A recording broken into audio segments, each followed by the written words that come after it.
Education minister Dharmendra Pradhan का इस्तीफा भी मिल गया है। नरेंद्र मोदी को किसी ने बड़ी अच्छी एडवाइस दी और उनको खुद भी समझ आ गई कि वो किस वीक विकेट पर खेल रहे हैं। सोनम वांगचुक का बड़ा अहम किरदार था इस सब में, इसमें भी कोई दूसरी राय नहीं है। उनकी भूख हड़ताल वाकई भूख हड़ताल थी। बात बोली एक पीटीआई के एक्टिविस्ट ने कि भाई आप हमें ढूंढ रहे हैं कि हमारी जेनजी कहाँ है। पाकिस्तान में जेनजी का मजाक उड़ाया जा रहा है, यहाँ पर यूथ का मजाक उड़ाया जा रहा है कि जी ये देखें एग्जाम पेपर लीक और नीट एग्जाम और उसके ऊपर जो स्टूडेंट्स ने सुसाइड्स की थी और जो पूरा एक बहुत बड़ा स्कैम था, स्कैंडल था, वो अपने राइट्स के लिए निकले। लेकिन पीएमएलएन के लोग मजाक उड़ाते हैं कि जी यहाँ पर तो इमरान खान यानी एक इंडिविजुअल शख्स के लिए जो है वो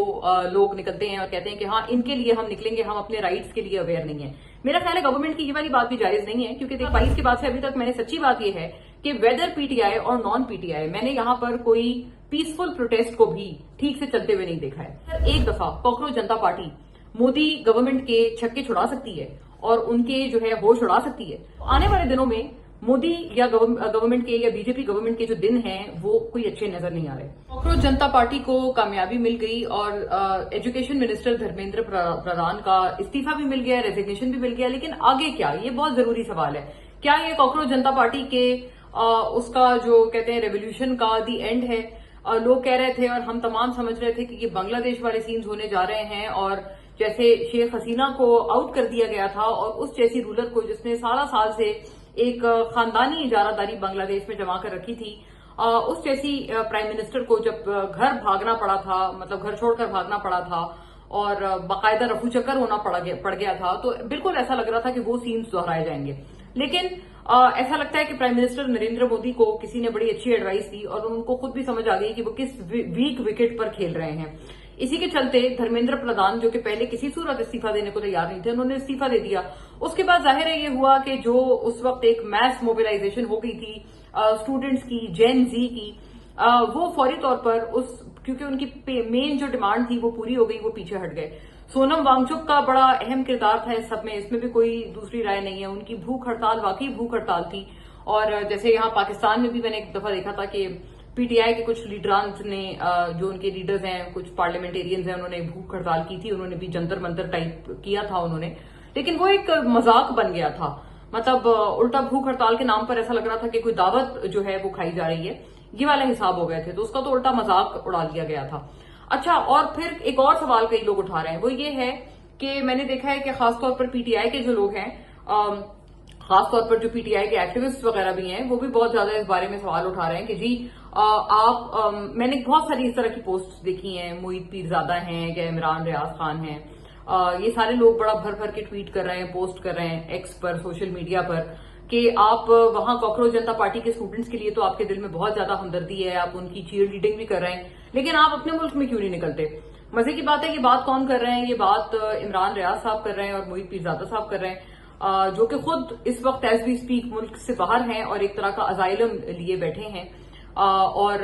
मतलब आप होंगे, कोई यहाँ लीडर भी तो होना चाहिए। मैंने बड़ा अच्छा एक कोई पीटीआई का एक बड़ा समझदार सा उनका कोई कारकुन था जिसने ये वाली बात बोली, एक पीटीआई के एक्टिविस्ट ने, कि भाई आप हमें ढूंढ रहे हैं कि हमारी जेनजी कहाँ है। पाकिस्तान में जेनजी का मजाक उड़ाया जा रहा है, यहाँ पर यूथ का मजाक उड़ाया जा रहा है कि जी ये देखें आप में तो कोई दमखम नहीं है, आप लोग डरपोक लोग हैं, आप लोग अपने हुकूक के लिए, अपने राइट्स के लिए नहीं निकलते हैं।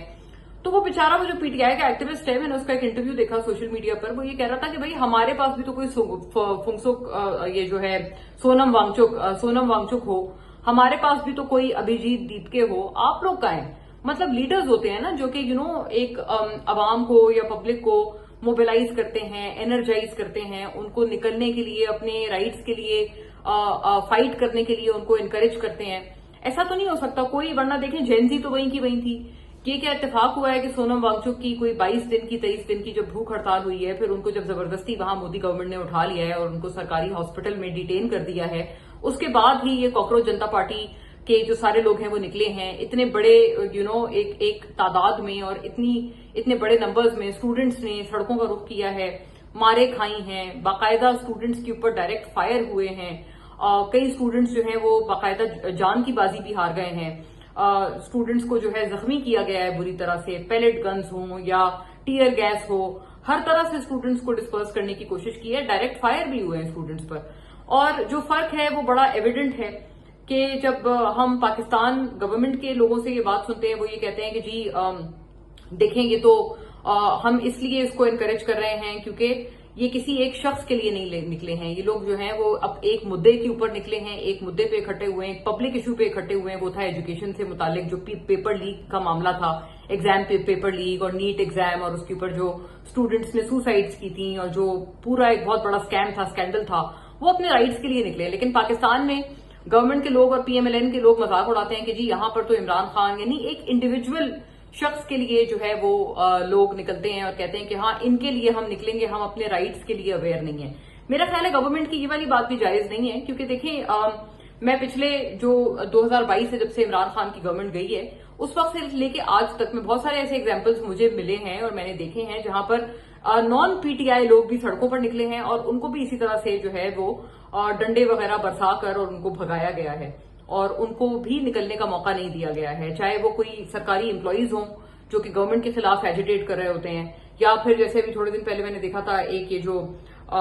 यूटिलिटी स्टोर्स कॉर्पोरेशन को जो गवर्नमेंट बंद कर रही थी और वो एक बड़े पैमाने पे क्रैकडाउन था, वहां के लोगों के ऊपर भी हुकूमत ने जो है वो उनको कोई अच्छा नहीं समझा था कि वो लोग क्यों निकले हैं। मैंने अब 2022 के बाद से अभी तक मैंने सच्ची बात यह है कि वेदर पीटीआई और नॉन पीटीआई मैंने यहां पर कोई पीसफुल प्रोटेस्ट को भी ठीक से चलते हुए नहीं देखा है। पीसफुल प्रोटेस्ट भी होता है तो यहां पर पता नहीं क्या इनसिक्योरिटी है इस वक्त की गवर्नमेंट को, ये जो शहबाज शरीफ लेड गवर्नमेंट है, कि वो पीसफुल प्रोटेस्टर्स को भी कहते हैं चलो जी निकलो यहां से। सो मच सो कि जब देखें जब पैलेस्टीन वगैरह पे भी प्रोटेस्ट होता है तो उसको किसी न किसी बहाने से उस प्रोटेस्ट को खत्म कर दिया जाता है। कभी कहा जाता है कि ये सड़क ब्लॉक कर रहे हैं, हमें इसलिए इनसे मसला है, कभी कुछ और बहाना, कभी कुछ और बहाना। लेकिन मतलब नॉन पीटीआई भी जो प्रोटेस्ट हैं उनको नहीं चलने दिया जाता। मैं सिवाय आप इसमें एक एक्सेप्शन ले लें शायद मौलाना फजल रहमान के, वो जी हर जगह प्रोटेस्ट करते हैं। लेकिन अदर देन दैट मैंने इवन जो आम पब्लिक का जो कोई प्रोटेस्ट है मैंने 2022 के बाद से बहुत ज्यादा कोई उसको एनकरेज होता हुआ नहीं देखा है कि उसको कोई जगह दी जाती हो या उसको फैसिलिटेट किया जाता हो कि हाँ ये आपका डेमोक्रेटिक राइट है, आप आए और करें प्रोटेस्ट। एनीवे देखिए कई लोग ये सवाल उठा रहे हैं। मैंने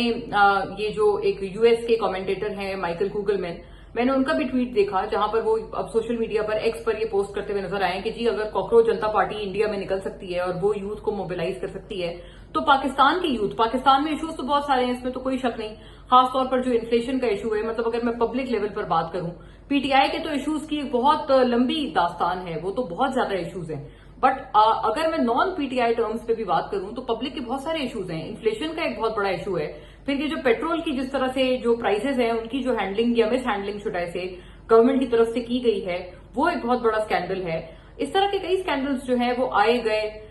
लेकिन हमने पब्लिक का कोई बहुत बड़े पैमाने पर प्रोटेस्ट वगैरह नहीं देखा। ये एक मैटर ऑफ फैक्ट है कि यहां पर लोग उस तरह से नहीं निकलते हैं। और वाकई मैं ये बात मैं गवर्नमेंट को भी कसूर दूंगी कि आप ये नहीं कह सकते गवर्नमेंट वाले लोग कि जी हमें सिर्फ पीटीआई वालों से मसला है क्योंकि वो एक फर्द वाहिद के लिए या इमरान खान के लिए निकलते हैं। अगर इमरान खान के लिए जो लोग नहीं भी निकल रहे हैं, किसी और इशू की वजह से निकल रहे हैं, उनको भी गवर्नमेंट जो है वो कोई पीसफुल डेमोन्स्ट्रेशन का मौका नहीं देती। ये एक मैटर ऑफ फैक्ट है। एनीवे कॉकरोच जनता पार्टी का आगे क्या होगा? अभिजीत दीपके ने कहा है कि वी विल मीट अगेन, लेकिन जब उनसे पूछा जाता है तो कि आपका इसके बाद क्या प्लान है या क्या स्ट्रैटेजी है, तो अभी फिलहाल उनका जो एक एविडेंटली नजर आ रहा है वो ये है कि फ्यूचर रोड मैप के उन्होंने आगे क्या गोल अचीव करना है, करना क्या चाहते हैं। पूरी की पूरी गवर्नमेंट को घर भेजना चाहते हैं, मोदी के खिलाफ हैं, बीजेपी के खिलाफ हैं, या मतलब सिर्फ इशू टू इशू चलेंगे। अभी तक उनका रोड मैप बहुत ज्यादा क्लियर नहीं है and I think it's fine. मतलब इस पे उनको क्रिटिसाइज आप नहीं कर सकते हैं। एक जेन्युइन तौर पर उन्होंने एक प्रॉब्लम देखा, उस प्रॉब्लम के ऊपर सोनम वांगचुक का उन्होंने प्रोटेस्ट और जंतर मंतर देखा, और फिर जब उन्होंने देखा कि इस जंतर मंतर को इसमें बहुत सारे सेलिब्रिटीज शामिल हो गए हैं, बॉलीवुड के बड़े बड़े नाम हो गए, ऋतिक रोशन ने बड़ा इसको जो है वो सपोर्ट दिया, बहुत सारे इस तरह के जो है वो बॉलीवुड से नाम हैं, सोनाक्षी सिन्हा हैं, शत्रुघ्न सिन्हा हैं, स्वरा भास्कर हैं, अनुराग कश्यप हैं। तो इस तरह की बहुत एक लंबी फहरिस्त है। शबाना आजमी है, नसीरुद्दीन शाह तो बहुत ही गम गुस्से में नजर आए, उन्होंने तो बाकायदा मतलब गालियां तकरीबन वो दे रहे थे गवर्नमेंट को, और वो कहते हैं कि मैं मोदी को तो सीरियस आदमी समझता ही नहीं हूं। उन्होंने तो बहुत ज्यादा तनकीद की। बहुत एक लंबी एक लिस्ट है उन तमाम बॉलीवुड सेलिब्रिटीज की जिन्होंने इस मूवमेंट को अपना साथ दिया और सपोर्ट दिया, और उससे यकीनन इस मूवमेंट पे बहुत ज्यादा जान पड़ी। और फिर इसके बाद क्या होता है देखें, फिर उसके बाद matters go to cockroach Janata party के वो लोग जब देखते हैं कि सोनम वांगचुक की कोई सुनवाई नहीं हो रही, उनको पूछा नहीं जा रहा और उनको अब डिटेन कर लिया गया है, तो एक इशू देखा और अभिजीत दीपके ने अपनी पार्टी को निकाला और लोगों को मोबिलाइज किया, लीड किया स्टूडेंट्स को, जेन जी क्राउड को। बहुत अच्छी बात है। और अगर लीड ना करते, एक एग्जाम्पल है कि उनको लीड करने वाला कोई ना होता, तो देखें क्राउड है, मॉब है, वायलेंट हो सकता था, कोई भी ऐसा काम वो कर सकते थे जो कि अगेंस्ट द लॉ होता। तो वो जाहिर है वो उनके इमेज के लिए भी बहुत खराब था, उनके कॉज और उनके उस पर्पस के लिए भी बहुत खराब था जिसके लिए वो निकले हुए थे। सारे लोग कहते हैं, और बीजेपी के जो जितने उनके गवर्नमेंट के लोग हैं वो कहते हैं कि देखें जी ये तो थे ही सारे वायलेंट लोग और हिंसा पसंद कहते हैं ना उसको, हिंदी में ये लोग कहते हैं हिंसा। तो वो कहते हैं ये तो हिंसा पसंद लोग थे, ये तो इसीलिए निकले थे वायलेंस करने के लिए। तो उनकी जो मूवमेंट थी और जो उनका कॉज था ना कि exam paper leak, Dharmendra Pradhan का इस्तीफा, वो सारा कुछ पोल्यूट हो जाता। तो इसलिए अच्छी बात है कि अभिजीत दीपके ने क्राउड देखा और उन्होंने कहा कि जी हम भी इसके ऊपर शामिल होते हैं। तो मे बी ही वांट्स कि वो इशू बाय इशू चले, लेकिन उन्होंने एक बहुत अच्छा एग्जाम्पल सेट किया है। और अभी भी जो है वो ऐसा नहीं लग रहा कि मोदी गवर्नमेंट के लिए मुसीबत टल गई है, बल्कि जो कॉकरोच जनता पार्टी है, मैं उनकी तरफ से कई सारे ऐसे स्टेटमेंट्स देख रही हूं और कई लोग यहां पर ये भी एक अपनी एप्रीहेंशन का और अपने एक परेशानी का इजहार कर रहे हैं कि ऐसा लगता है कि मोदी गवर्नमेंट ने उनको मामू बनाया है और सिर्फ धर्मेंद्र प्रधान का इस्तीफा हो गया है, उन्होंने लिख के अपना डाल दिया इस्तीफा। अब इस्तीफे का क्या है, मोदी जी जो है वो प्राइम मिनिस्टर है, वो चाहे तो कहें कि हाँ भाई अभी जो है जो मामला है वो टल गया है और ये जो स्टूडेंट्स हैं वो अपने अपने घर चले गए हैं, तो दोबारा धर्मेंद्र प्रधान को कल को बिठा दें एजुकेशन मिनिस्टर की कुर्सी पर। ये हो तो सकता है, it's not the impossible of a task. और हुआ क्या है कि कॉकरोच जनता पार्टी अब ये भी परेशान है, वो ये कह रहे हैं कि ये कमिटमेंट की थी गवर्नमेंट ने कि जो स्टूडेंट प्रोटेस्टर्स हैं उनके खिलाफ कोई क्रिमिनल चार्जेस नहीं होंगे और जो गिरफ्तार हुए हुए स्टूडेंट्स हैं उनको भी छोड़ा जाएगा। अभी तक इसके ऊपर कोई प्रोग्रेस नहीं हुई है और इसके ऊपर कॉकरोच जनता पार्टी जो है वो बड़े परेशान है। लेकिन